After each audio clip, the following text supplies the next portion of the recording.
Suddenly, the horn of a flying, speeding car from behind, and in less than a second, bam! It collided with the crippled car. He said, the young man in between the two cars fell to the ground with critical injuries. We rushed to the scene, grabbed the young boy, took him to the car, called the ambulance, called the hospital to prepare for our arrival. The ambulance was going to be late, so they put him in the car. He mentions that he was of blossom age, tender age. He was a young adult, still in his late teens.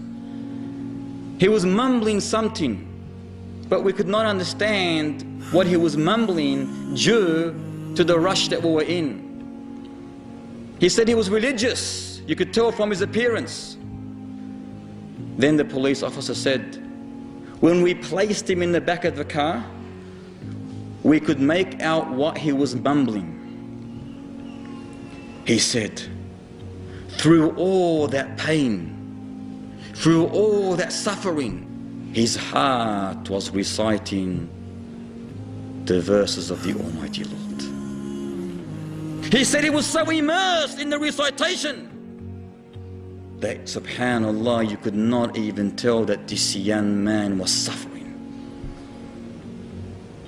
You could not even tell that this young man was suffering.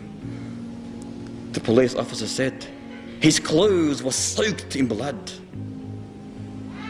His bones were clearly snapped in many places. However, he continued with his unique, tender, soft voice, reciting the verses of the glorious Quran. Suddenly, the officer said, as we were listening intently, me and my partner, a shiver climbed up my spine. The hair on my arms and my legs stood up. I watched very carefully at the young man as we were driving to the hospital. His hymn became silent. He raised his hand, raised his index towards the sky, and said, La ilaha illallah. Allahu Akbar. He said, La ilaha illallah. Thus he slumped. Thus he slumped. He said, quickly I went to the back of the seat. I felt his breathing. I felt his pulse. I felt his heart. He was dead. He was dead. He said, I could not stop staring at his face, the beauty of his face.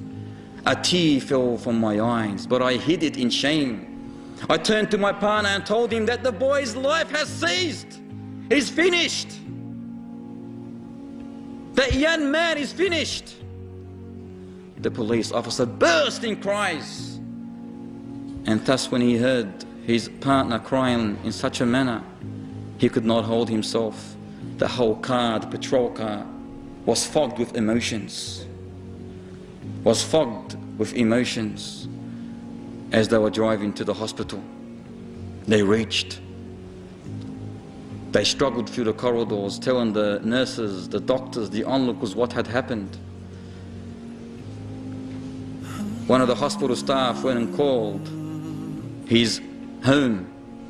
His brother picked up the phone and said, after being informed of his brother's accident, he said my brother would go and visit his only grandmother every single week who lived outside the town, and he would make sure that he would always spend time with those poor children and orphans who were idle in the streets.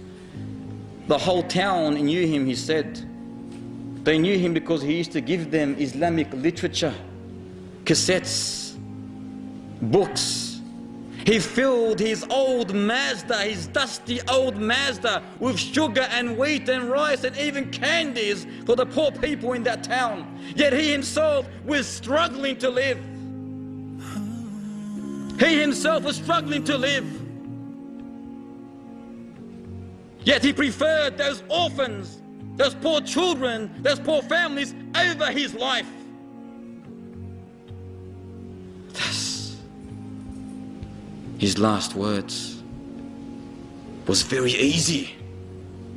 It wasn't hard for him to utter, La ilaha illallah.